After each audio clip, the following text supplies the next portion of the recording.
शहर नहीं बल्कि बना पूरे प्रदेश का सबसे विश्वसनीय और नंबर 1 न्यूज चैनल। आपके प्यार और भरोसे के लिए शुक्रिया।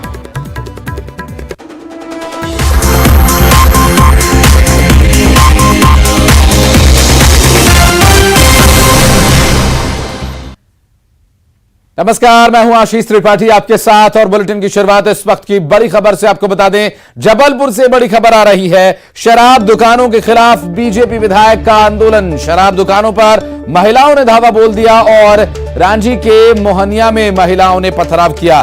बंद शराब दुकानों पर महिलाओं ने किया पथराव और शराब दुकानदारों को बीजेपी विधायक ने चेतावनी दी।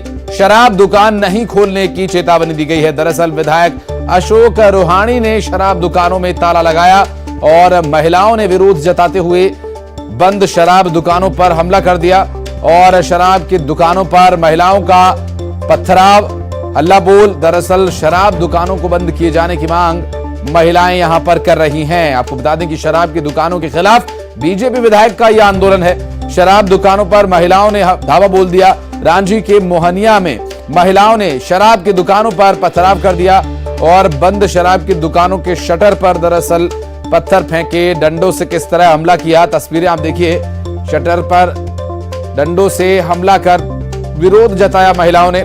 शराब के दुकानदारों को बीजेपी विधायक ने चेतावनी दी है कि शराब दुकान नहीं खोलना।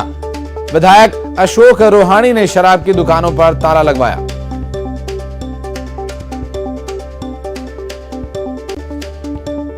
और उज्जैन के कोतवाली क्षेत्र में बीती रात एक दिल दहला देने वाला वाकया हुआ। बीच सड़क पर एक युवक जलता हुआ देख लोगों में हड़कंप मच गया। दरअसल राहगीरों ने आनन फानन में उस पर पानी डालकर आग बुझाई और झुलसी हालत में युवक सड़क पर बैठकर अस्पताल ले जाने की गुहार लगाता दिखा।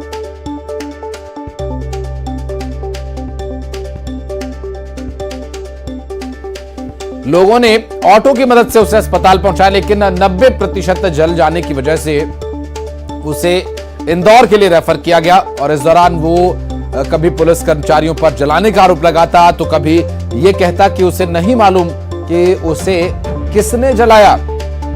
और झुलसे हुए युवक के बयान का एक वीडियो वायरल हो रहा है। दरअसल इस पूरे मामले की जानकारी के बाद पुलिस के अधिकारी मौके का मुआयना करने पहुंचे और अज्ञात पर मामला दर्ज कर लिया गया है। एएसपी की माने तो युवक के बयान को ले लिया गया है। सीसीटीवी के फुटेज को खंगाला जा रहा है और 90% तक ये शख्स जल चुका है।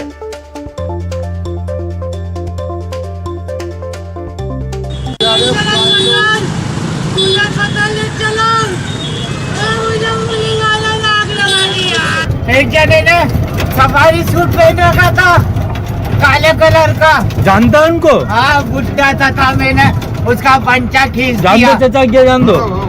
में जिसकी भर्ती हुई थी तो सीएस से जब हमको जानकारी मिली तो पुलिस टीम वहाँ गई थी और उसकी जो है तस्दीक कर रही है। बाकी चीज़ों की इसमें और भी अन्य एंगल जो है वो सभी देखे जा रहे हैं। अच्छा सर, एक वीडियो वायरल हुआ है जिसमें वो बोल रहा है कि मुझे पुलिस वालों ने जला दिया। इसमें जो है प्रथम दृष्टया जो वीडियो है उसकी जांच की जा रही है और उसके बेसिस पे जो अपराध जो भी वाजिब धाराओं में अपराध है वो पंजीबद्ध किया जाएगा। उसके बाद बाकी चीज़ें विवेचना मिली जाएंगी।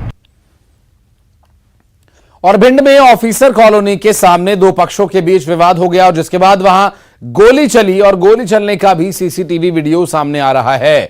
सीसीटीवी में फायरिंग करने के बाद आरोपी बाइक से भागते हुए नजर आ रहे हैं और इटावा रोड पर काली माता मंदिर के सामने ये फायरिंग हुई, जिसके बाद इलाके में दहशत फैल गई और बताया जा रहा है कि यह विवाद के बाद एक पक्ष ने दूसरे पक्ष पर फायरिंग कर दी। फायरिंग की जानकारी के बाद सिटी कोतवाली थाना पुलिस मौके पर पहुंची और टीम गठित कर आरोपियों की धरपकड़ शुरू कर दी गई है।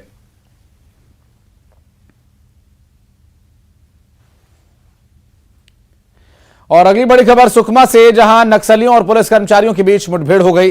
तड़के जहां पालामड़गू इलाके में मुठभेड़ हुई है और 3 से 4 नक्सलियों को गोली लगने की खबर है। पुलिस ने व्यापारियों से लूटे सामान को बरामद किया। घटनास्थल से नक्सलियों का कई सामान जब्त किया गया। इलाके में डीआरजी और पुलिस जवानों की सर्च जारी है। कल नक्सलियों की पिटाई में एक व्यापारी की मौत हुई थी। घटना के बाद पालामड़गू इलाके में पुलिस की टीम गई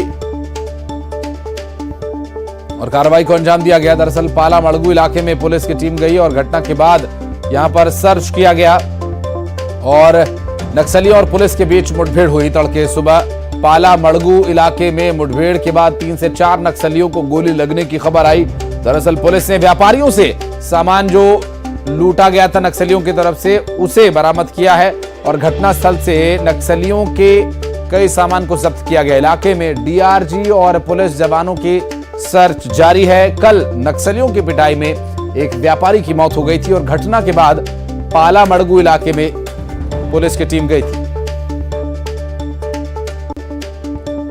और देवास में बस पलट जाने से हादसा हो गया। दरअसल एक जानवर को बचाने के चक्कर में बस पलट गई। भोपाल इंदौर रोड के सोनकच्छ के पास दुर्घटना हुई। बस जबलपुर से इंदौर जा रही थी और बस में 35 से ज्यादा यात्री सवार थे। 15 यात्रियों के घायल होने की जानकारी मिल रही है और घायल देवास जिला अस्पताल रेफर किया गया है। साथ ही इस हादसे में जानवर को बचाने के चक्कर में ये बस पलटी बताई जा रही है। भोपाल इंदौर रोड में सोनकच्छ के पास ये दुर्घटना हुई है। जबलपुर से इंदौर ये बस जा रही थी और बस में 35 से ज्यादा यात्री सवार थे। 15 यात्रियों के घायल होने की सूचना है। दरअसल घायल देवास जिला अस्पताल रेफर किया गया है और इस हादसे में 15 से ज्यादा यात्री घायल हो गए हैं और एक जानवर को बचाने के प्रयास में ये बस संतुलन खो बैठी और दुर्घटनाग्रस्त हो गई। जबलपुर से इंदौर की तरफ ये बस जा रही थी जहां एक जानवर अचानक बस के सामने आ गया जिसे बचाने के चक्कर में ड्राइवर ने बस से संतुलन खो दिया और बस पलट गई और इस हादसे में करीब 15 से 16 यात्रियों को काफी चोट आई है और 35 के करीब यात्री इस बस में सवार थे।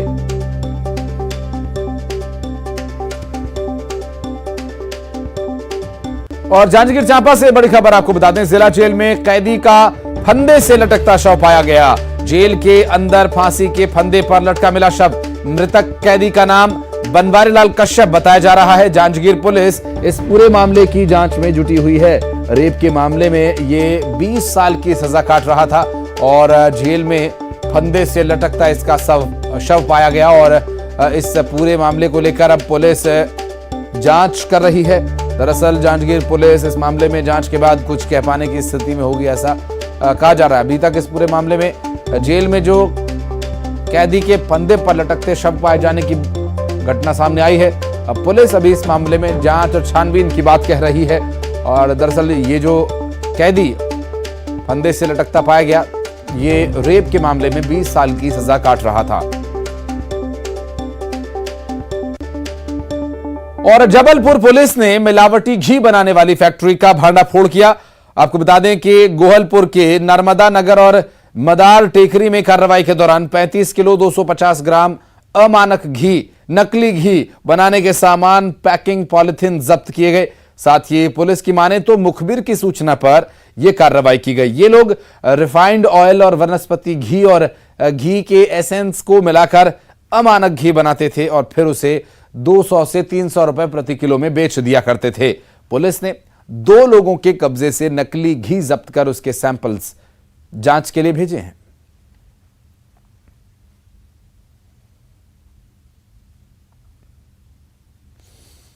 और मध्य प्रदेश को एक बार फिर टाइगर स्टेट का दर्जा मिल सकता है। दरअसल प्रधानमंत्री नरेंद्र मोदी आज बाघों की संख्या का ऐलान करेंगे और इसी के आधार पर टाइगर स्टेट का दर्जा मध्य प्रदेश को मिल सकता है। दरअसल पीएम आज बाघों की संख्या का ऐलान करने वाले हैं और मध्य प्रदेश में बाघों की संख्या 700 से ज्यादा हो सकती है। दरअसल 2018 में मध्य प्रदेश में 526 और देश भर में 2967 बाघ थे। अब मध्य प्रदेश में दावा किया जा रहा है कि 700 से ज्यादा बाघ हो सकते हैं और उसी के आधार पर मध्य प्रदेश को टाइगर स्टेट का दर्जा दिया जा सकता है और मध्य प्रदेश को एक बार फिर से टाइगर स्टेट का दर्जा मिलता है, जिससे एक बात ये फिर स्पष्ट हो जाएगा कि देश भर में मध्य प्रदेश हमारे राष्ट्रीय पशु बाघ के लिए सबसे मुफीद हो सकता है। वासु हमारे सहयोगी इस वक्त हमारे साथ मौजूद है। वासु, टाइगर स्टेट का दर्जा एक बार फिर मिलना मध्य प्रदेश के लिए शान की बात होगी, गर्व की बात होगी, लेकिन कब तक और कैसे इसके बारे में डिटेल पुख्ता हो पाएगी? हालांकि अभी बाघों की संख्या का ऐलान प्रधानमंत्री की तरफ से किया जाना बाकी है। निश्चित तौर पर देखिए, जिस तरीके से लगातार मध्य प्रदेश में वन्य जीवों के संरक्षण की दिशा में काम हुआ है और खासतौर पर अगर टाइगर्स की बात की जाए तो मध्य प्रदेश के जो राष्ट्रीय अभयारण्य है, राष्ट्रीय जो नेशनल पार्क है, वहां पर विशेष तौर पर बाघों की संख्या के लिए, उन जनसंख्या बढ़ोतरी के लिए, उनकी ब्रीडिंग के लिए और उनको एक सुरक्षित माहौल प्रदान करने के लिए कई सारे जो प्रोजेक्ट्स हैं वो चलाए गए। और यही वजह थी कि आखिरी जो जनगणना बाघों की 2018 में हुई थी, उस दौरान 526 बाघ मध्य प्रदेश में थे और दूसरे नंबर पर कर्नाटक था, जहां पर 524 बाघ थे और 2 बाघ ज्यादा होने के चलते मध्य प्रदेश को टाइगर स्टेट का दर्जा मिला था। उसके बाद भी लगातार मध्य प्रदेश में बाघों के संरक्षण के लिए काम होते रहे और अब ये माना जा रहा है एक अनुमान के मुताबिक कि मध्य प्रदेश में जो बाघों की संख्या है वो 700 के ऊपर पहुंच सकती है और इससे ये तय है कि एक बार फिर से मध्य प्रदेश को टाइगर स्टेट का दर्जा मिलेगा। इसके पहले मध्य प्रदेश लेपर्ड स्टेट, चीता स्टेट, क्रोकोडाइल स्टेट भी बन चुका है। तो लगातार आप देखें तो वन्य जीवों के संरक्षण में और वन्य जो जीव हैं उनके संरक्षण की दिशा में मध्य प्रदेश में लगातार तेजी के साथ काम हुआ है। आज पीएम नरेंद्र मोदी कर्नाटक के दौरे पर हैं और वहां से वो घोषणा करेंगे कि सबसे ज्यादा बाघ जो हैं वो किस प्रदेश में है और कहां पर कितनी बाघों की जनसंख्या में बढ़ोतरी हुई है।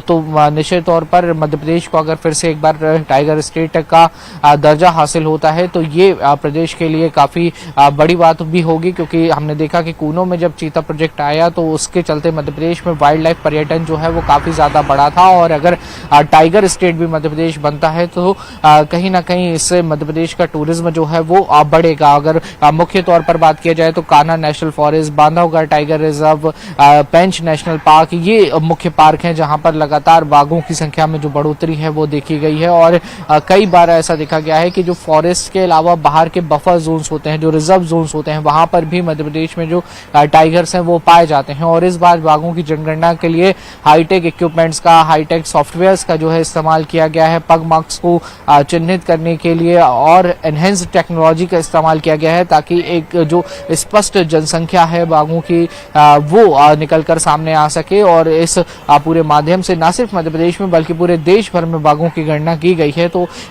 माना जा रहा है कि देश में जो बाघों की संख्या है वो 4000 से ऊपर पहुंच जाएगी और उसमें सर्वाधिक बाघ जो है वो मध्य प्रदेश में 700 से ज्यादा हो सकते हैं। जी बिल्कुल, लेकिन बासु, चूंकि बाघ स्टेट अभी तक मध्य प्रदेश है, ये 2018 की बात है जब 500 सवा 500 के आसपास बाघों की संख्या थी मध्य प्रदेश में और अब अंदाज़ा ये है कि 700 से ज़्यादा है, जबकि इसके जो सटीक आंकड़े हैं प्रधानमंत्री अपने संबोधन में संभव है उसकी घोषणा करें। लेकिन बाघ स्टेट घोषित होने से मध्य प्रदेश को क्या लाभ है? क्या वो अलग से विशेषताएं होंगी जो मध्य प्रदेश को मिलेंगी? बाघों के संरक्षण का ये जो सम्मान है मध्य प्रदेश को मिलेगा, इससे क्या विशेषताएं हैं और क्या इससे लाभ होगा मध्य प्रदेश को?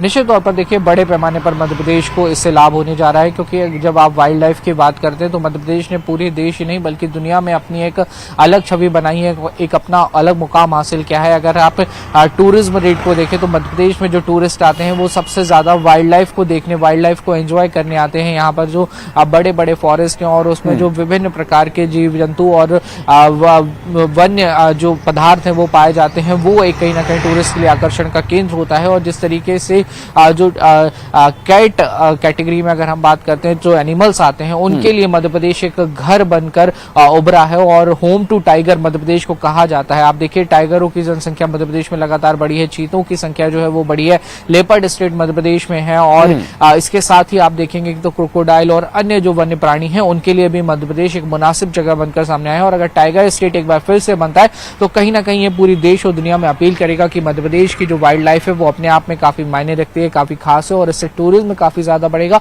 टूरिज्म बढ़ने से रोजगार के जो अवसर हैं वो बढ़ते हैं और मध्य प्रदेश का और प्रदेश का और लोकेलिटी का सबसे बड़ी अगर हम बात करें, जहां पर ये फॉरेस्ट मौजूद हैं, ये सेंचुरीज मौजूद हैं, वहां पे काफी ज्यादा जो रोजगार के अवसर हैं वो कहीं ना कहीं इससे पैदा होते हैं। तो ये मध्य प्रदेश के लिए निश्चित तौर पर एक बड़ी बात है। और सेफ टाइगर प्रोजेक्ट जो चला उसमें मध्य प्रदेश ने बेहतरीन काम करके दिखाया है। तो पूरे देश और दुनिया के सामने भी एक एग्जाम्पल के तौर पर मध्य प्रदेश उभर कर सामने आ रहा है कि जो रेयर स्पीसीज हैं उनको संभालने का काम, उनको संरक्षण देने का काम किस तरीके से किया जा सकता है। जी बिल्कुल वासु, और केंद्र से कुछ विशेष यहाँ पर रियायत भी उन प्रदेशों को मिलती है जो टाइगर या किसी भी वाइल्ड लाइफ कंजर्वेशन के लिए अपने आप को साबित करके दिखाते हैं और विशेष फंड्स प्रदेश को दिए जाते हैं, केंद्र सरकार से सहयोग मिलता है। बहुत शुक्रिया वासु आपका इस जानकारी के लिए। और बढ़ेंगे आगे, रुक करेंगे अगली बड़ी खबर का। सतना से एक बड़ी खबर आ रही है। स्टेशन पर होटल में आग लगने का एक मामला, रेलवे स्टेशन परिसर में आग लगने का मामला। कुलियों की मदद से आग पर काबू पाया गया। बड़ा हादसा होने से टल गया। दरअसल यहां पर मौजूद कुली मदद के लिए आए और उन्होंने आग पर काबू पाने के लिए प्रयास किया और एफर्ट में आग को बुझा दिया गया। दरअसल स्टेशन परिसर में मौजूद एक होटल में आग लगने का यह पूरा मामला सतना से सामने आया। हालांकि आग कैसे लगी और क्या कुछ इसके पीछे कारण रहा, ये अभी तक स्पष्ट नहीं हो पाया है। फिलहाल आपको बता दें कि स्टेशन पर मौजूद कुलियों ने वहां मदद की और आग पर काबू पाया। स्टेशन पर होटल में आग लगने का यह पूरा मामला, रेलवे स्टेशन परिसर में आग लगी और आग के दौरान की तस्वीरें आपको दिखा रहे हैं, जहां पर आग की लपटें दिखाई दे रही हैं वहां से निकलती हुई। लेकिन यहां जो बड़ी एक दुर्घटना हो सकती थी उसे बचा लिया गया। फिलहाल शिवेंद्र बघेल हमारे सहयोगी हैं हमारे साथ इस वक्त। शिवेंद्र, क्या जानकारी मिल पाई, कैसे ये आग लगी थी और क्या कुछ इसके पीछे कारण पता चल पाया? देखिए, बताइए, बता दूं कि अभी आग का खुलासा नहीं हुआ कि आग किस कारण से लगी है, लेकिन अभी पिछले 7 से 8 माह पहले इसका टेंडर हुआ था, जिसमें से बड़ी संख्या में यहाँ के स्थानीय लोग और जो यात्री होते हैं, ट्रेन में सफर करते हैं, वो इस कोच से आते थे। और सतना रेलवे स्टेशन से चंद मीटर की दूरी पर ये कोच बना हुआ है, जिसमें से ट्रेन में ही बैठकर लोग नाश्ता पानी और स्वल्पाहार करते हैं। और उसी में आग लगी है। आग जो है सुबह भोर में लगी है। और आग की लपटों देखकर आसपास के लोग और जो वहाँ स्थानीय कुली है, चूंकि वहीं पे कुली भी रहते हैं, कुलियों की मदद से आग पर काबू पा लिया गया। बड़ी दुर्घटना होने से बच गए। शिवेंद्र, बहुत शुक्रिया आपका। फिलहाल बढ़ेंगे आगे और रुख करेंगे टॉप 20 का। मध्य प्रदेश में कोरोना की बड़ी रफ्तार, पिछले 24 घंटे में कोरोना के 32 केस आए सामने। सीएम शिवराज आज जबलपुर दौरे पर, नवीन महाधिवक्ता कार्यालय का करेंगे भूमि पूजन और शिलान्यास। भोपाल में सनातन धर्म सभा, देवकीनंदन ठाकुर, धीरेन्द्र कृष्ण शास्त्री ने हिंदू राष्ट्र की भरी हुंकार। जबलपुर में किसान की हत्या, देर शाम घर से गांव में घूमने निकला था किसान, आरोपियों की तलाश में जुटी पुलिस। जबलपुर में मिलावटी घी की फैक्ट्री का भांडाफोड़, 2 दुकानों से 35 किलो मिलावटी घी जब्त। जबलपुर में शराब दुकानों के खिलाफ हल्लाबोल, बीजेपी विधायक ने जड़ा ताला, महाधिवक्ताओं ने बोला धावा, दुकानों पर किया पथराव। उज्जैन में जलते देख युवक को मचा हड़कंप, लोगों ने पानी डालकर बुझाई आग, अस्पताल भेजा गया। प्रद्युम्न सिंह तोमर पहुंचे गुना, महिलाओं के बीच जाकर